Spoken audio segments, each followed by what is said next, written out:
राजस्थान के मुख्यमंत्री अशोक गहलोत के बेटे और आरसीए अध्यक्ष वैभव गहलोत से ईडी ने फॉरेन एक्सचेंज रेगुलेटरी एक्ट यानी फेमा के उल्लंघन के मामले में पूछताछ की।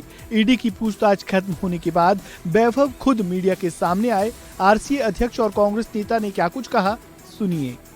नहीं, ईडी का जो सम्मन आया था वो फेमा के तहत आया था और मैंने उनको कहा कि फेमा से हमारा कोई वास्ता नहीं है, कोई फॉरेन ट्रांजैक्शन हुई नहीं है। तो पहली बात तो ये नोटिस ही जो आया है ये फेमा के तहत आया है। फेमा का हमारा कोई ट्रांजैक्शन मेरा या मेरे परिवार का कोई है नहीं। वैभव जी, आपको लगता है ये पॉलिटिकली मोटिवेटेड केस है? इलेक्शन चल रहा है, आप बिजी होंगे इस टाइम, आपके फादर वहां सीएम है, आप एक्टिव नेता है, जानबूझ के आपको परेशान किया जा रहा है? जिस तरीके से बहुत कम समय दिया गया, केवल 1.5 दिन का समय देके वापस कहा गया, जब मैंने टाइम मांगा भी 15 दिन का, केवल 1.5 दिन का समय दिया और उस हिसाब से मुझे लगता है कि टाइम और मिलना चाहिए था, मगर ये लोग टाइम नहीं दिया इन्होंने। नेक्स्ट अगर ये बुलाते हैं तो आप इलेक्शन के बाद के टाइम की मांग करेंगे, क्योंकि आप बिजी रहते हैं इस दौरान बहुत?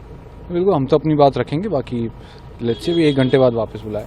वहीं ईडी की ओर से की जा रही कार्रवाई को लेकर सीएम अशोक गहलोत ने मोदी सरकार पर निशाना साधा था और कहा था कि देश का लोकतंत्र खतरे में है। और क्या कुछ कहा, सुनिए। क्या हो रहा है देश के अंदर, इसलिए हम कहे लोकतंत्र खतरे में है,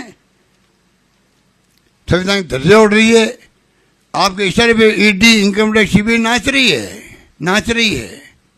मैंने टाइम मांगा डायरेक्टर सीबीआई से, डायरेक्टर ईडी से, चेयरमैन सीबीडीटी से।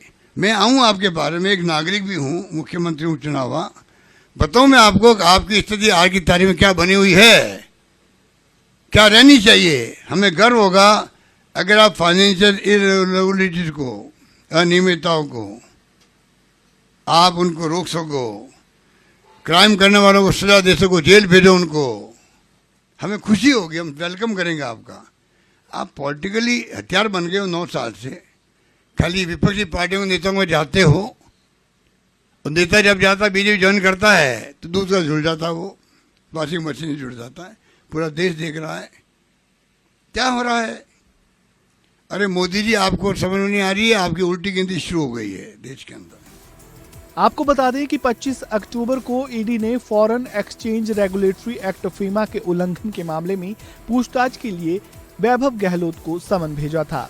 समन मिलने के बाद उन्होंने 30 अक्टूबर तक का समय मांगा था, जिसके बाद आज वो दिल्ली में ईडी दफ्तर में पेश हुए।